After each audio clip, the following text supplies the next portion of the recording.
Assalamualaikum warahmatullahi wabarakatuh. Oke, teman-teman, di kesempatan kali ini kita akan membahas materi yang berkaitan dengan analisis korelasi. Oke, kita langsung saja ke pembahasan yang pertama, itu berkaitan dengan pendahuluan. Kita awali dari pengertian terlebih dahulu. Korelasi dapat diartikan atau merupakan istilah statistik yang menyatakan derajat hubungan linier antara dua variabel atau lebih. Atau teman-teman dapat mengartikan korelasi merupakan hanya suatu hubungan antara satu variabel dengan variabel lainnya. Itulah pengertian atau makna dari korelasi. Selanjutnya, ukuran derajat hubungan tersebut dapat disebut dengan koefisien korelasi. Berikutnya, koefisien korelasi merupakan angka yang menunjukkan arah dan kuat hubungan antara dua variabel atau lebih. Jadi kalau kita maknai, koefisien korelasi itu memiliki dua makna. Yang pertama adalah menunjukkan arahnya, arah hubungannya. Kemudian yang kedua itu menunjukkan kuat atau tidaknya hubungan tersebut. Selanjutnya, nilai koefisien korelasi memiliki range dari negatif 1 sampai 1. Besar koefisien korelasi dapat diketahui berdasarkan penyebaran titik pertemuan antara dua variabel. Itu merupakan dasar dari perhitungan koefisien korelasi. Oke, teman-teman perlu ketahui, korelasi itu ada dua tipe. Yang pertama adalah korelasional, kemudian yang kedua adalah kausal. Tapi yang sering terjadi itu adalah tipe yang kausal, sebab akibat. Di dalam tipe kausal dikenal sebab dan akibat. Maka data penyebab atau kita sebut dengan yang mempengaruhi itu merupakan variabel bebas, disimbolkan dengan X. Sedangkan data akibat atau data yang dipengaruhi kita dapat sebut dengan variabel tak bebas atau variabel dependent. Simbolnya adalah Y. Oke ya, kita lanjutkan. Berikutnya adalah arah hubungan. Arah dinyatakan dalam bentuk hubungan positif atau negatif, atau bahkan tidak ada hubungan, tidak ada korelasi. Arah hubungan positif berarti apabila nilai variabel yang lain ditingkatkan, maka akan meningkatkan nilai variabel yang lainnya. Atau sebaliknya, apabila nilai variabel yang satu diturunkan, maka akan menurunkan nilai variabel yang lainnya. Oke ya teman-teman. Untuk memudahkannya, teman-teman ingat, arah hubungan yang positif itu adalah perbandingan yang searah. Yang satu naik, yang satu pun akan mengalami peningkatan atau kenaikan. Berikutnya, arah hubungan negatif berarti apabila nilai variabel yang satu ditingkatkan, maka akan menurunkan nilai variabel yang lainnya. Bertolak belakang, berkebalikan. Apabila nilai variabel yang satu diturunkan, maka akan meningkatkan nilai variabel lainnya. Atau untuk lebih memudahkannya, teman-teman ingat, untuk arah hubungan yang negatif berarti perbandingannya adalah terbalik. Yang satu meningkat, yang lainnya akan mengalami penurunan. Atau sebaliknya. Selanjutnya, tidak ada korelasi. Artinya, nilai koefisien korelasinya tepat sama dengan 0. Itu menunjukkan tidak ada korelasi. Tetapi kalau nilai koefisien korelasinya itu mendekati 1 atau negatif 1, maka bersifat sangat kuat. Oke ya teman-teman, itu adalah arah hubungan dalam korelasi. Kita lanjutkan. Berikutnya adalah koefisien korelasi Pearson atau dapat teman-teman sebut dengan product moment coefficient of correlation. Nah, ini adalah rumusnya. Simbol untuk koefisien korelasi adalah R. Kemudian ini adalah rumusnya. Berikutnya, nilai koefisien korelasi Pearson digunakan untuk menentukan hubungan antar variabel. Namun, tidak selamanya variabel satu akan berpengaruh total 100% terhadap variabel lainnya. Terdapat faktor lain yang mungkin saja mempengaruhi. Nah, untuk mengetahui seberapa besar pengaruh suatu variabel terhadap variabel lainnya, maka teman-teman dapat menggunakan rumus seperti ini. KP sama dengan R kuadrat dikali 100%. KP-nya sendiri merupakan seberapa besar pengaruh variabel X, ya, suatu variabel terhadap variabel lainnya atau Y. R-nya sendiri adalah koefisien korelasi. Oke ya teman-teman, ini adalah rumus yang dapat kita gunakan untuk menentukan koefisien korelasi dan seberapa besar pengaruh variabel tertentu terhadap variabel yang lain. Untuk lebih memudahkan, kita akan beralih ke pembahasan contoh. Jika X adalah persentase kenaikan biaya iklan dan Y adalah persentase kenaikan hasil penjualan, maka berdasarkan tabel di bawah ini, hitunglah koefisien korelasinya. Nah, ini adalah tabelnya yang merupakan histori data dari X dan Y-nya. Kita ingin mengetahui koefisien korelasinya dan interpretasinya seperti apa. Oke, kita langsung saja ke pembahasannya. Teman-teman harus membuat tabel pembantu atau tabel penolong. Tabel penolong dibuat berdasarkan rumusnya supaya lebih efisien. Nah, rumusnya adalah seperti ini ya, teman-teman. Berarti kita akan buat yang pertama adalah kolom X. Nilainya diperoleh dari tabel sebelumnya. Hanya saja bentuknya diubah menjadi vertikal.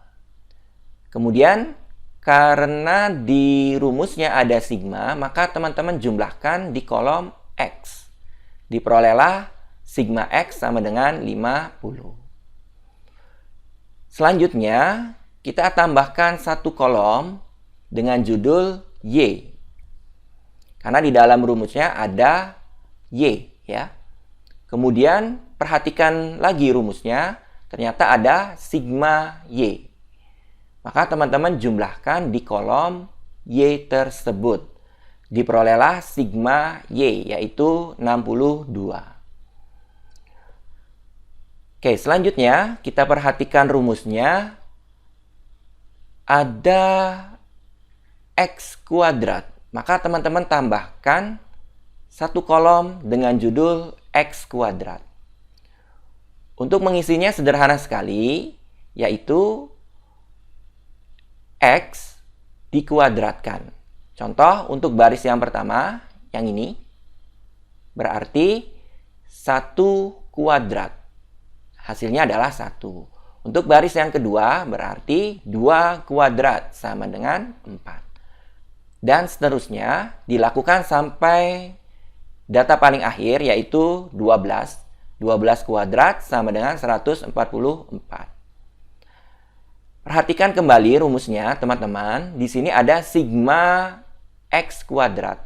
Artinya teman-teman harus menjumlahkan di kolom X kuadrat. Diperolehlah 420 yang merupakan nilai sigma X kuadrat. Selanjutnya, tetap perhatikan rumusnya, teman-teman. Di sini ada Y kuadrat. Berarti kita perlu menambahkan kolom dengan judul Y kuadrat. Cara mengisinya sederhana, yaitu Y dikuadratkan. Contoh, untuk baris yang pertama berarti 2 kuadrat sama dengan 4. Untuk baris yang kedua berarti 4 kuadrat sama dengan 16. Lakukan sampai data yang paling akhir, yaitu 14 kuadrat sama dengan 196. Perhatikan kembali rumusnya. Di sini ada sigma Y kuadrat. Artinya teman-teman harus menjumlahkan di kolom Y kuadrat. Teman-teman jumlahkan semuanya, diperolehlah 598. Ini merupakan nilai sigma Y kuadrat.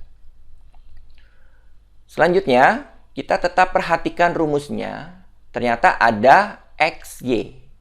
Maka kita perlu menambahkan satu kolom lagi dengan judul XY.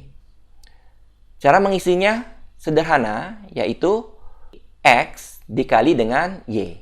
Contoh, untuk baris yang pertama, yang ini berarti 1 kali 2 sama dengan 2. Kemudian untuk baris yang kedua, maka 2 kali 4 sama dengan 8. Lakukan hal yang sama sampai data yang paling akhir, yaitu 12 dikali 14. Diperoleh 168. Perhatikan sekali lagi rumusnya. Di sini ada sigma XY. Berarti teman-teman perlu menjumlahkan di kolom XY. Dijumlahkan semua, diperolehlah 499. Oke ya teman-teman, mudah-mudahan sampai sini cukup jelas dan dapat diikuti. Berikutnya, ternyata nilai yang kita perlukan sudah semua. Tinggal N saja ya. N ini merupakan banyaknya data. Jadi teman-teman tinggal hitung aja berapa baris ya pada tabel tersebut. 1, 2, 3, 4, 5, 6, 7, 8. Berarti N-nya sama dengan 8. Setelah itu teman-teman tinggal substitusi ke dalam rumus ini ya. N berarti 8, kemudian sigma XY. Kita lihat kolom XY, kemudian totalnya adalah 499, ya betul ya. Kemudian dikurangi sigma X, berarti kolom X, kita lihat totalnya 50. 50, kemudian dikali sigma Y, kita lihat kolom Y, totalnya adalah 62. 62, berikutnya N, 8 dikali sigma X kuadrat. Kita lihat kolom X kuadrat, kemudian totalnya 420. 420. Kemudian dikurangi sigma X dikuadratkan. Nah, ya, untuk ini teman-teman jangan lihatnya yang X kuadrat, tetapi lihat kolom X ya. Ini X, kemudian totalnya adalah 50, baru dikuadratkan. Berikutnya N8 sigma Y kuadrat. Berarti lihat kolom Y kuadrat, kemudian totalnya yaitu 598. Ya, betul. Kemudian sigma Y dikuadratkan. Teman-teman lihat kolom Y, yaitu 62 ya, totalnya dikuadratkan. Kemudian teman-teman hitung ya, yang di dalam kurung dulu, ini dulu ya. Kalikan, kemudian ini juga dikalikan ya, seperti ini hasilnya. Kemudian akar yang di dalam kurung dulu ini ya dikalikan, hasilnya baru dikurangi dengan 50 kuadrat, diperoleh 860. Kemudian yang ini teman-teman hitung dulu, dikalikan dulu, kemudian dikurangi hasil dari 62 dikuadratkan. Diperoleh 940. Oke, teman-teman. Tinggal teman-teman hitung yang atas ya, dikurangi, diperoleh 892. Kemudian yang bawah, teman-teman akarkan dulu. Kemudian hasilnya baru dikalikan, diperoleh 899,11079. Teman-teman bagi, diperoleh 0,99209. Inilah nilai koefisien korelasinya. Selanjutnya kita dapat maknai hubungan antara X dan Y sangat kuat dan positif. Sangat kuat dilihat dari nilainya mendekati 1. Kemudian R-nya bernilai positif. Artinya kenaikan biaya iklan akan menaikkan hasil penjualan. Karena itu bersifat positif. Berikutnya, kita dapat melanjutkan untuk mengetahui seberapa besar pengaruh variabel X terhadap variabel Y-nya. Kita gunakan rumus ini, KP sama dengan R kuadrat dikali 100%. R-nya sendiri adalah 0,99209. Dikuadratkan dikali 100% diperoleh 98,42426%. Artinya, sumbangan biaya iklan terhadap naik turunnya hasil penjualan adalah 98,42426%. Sedangkan sisanya, nah ini diperoleh dari 100% dikurangi nilai ini. 98,42426%. Diperolehlah 1,57574%. Nah, ini disebabkan oleh faktor lainnya. Seperti misalkan harga dan daya beli masyarakat dan lain-lain. Oke, teman-teman, ini adalah materi pembahasan yang berkaitan dengan analisis korelasi. Mudah-mudahan apa yang saya sampaikan ini dapat bermanfaat, mudah dipahami. Oke, terima kasih atas perhatiannya. Saya akhiri. Wassalamualaikum warahmatullahi wabarakatuh.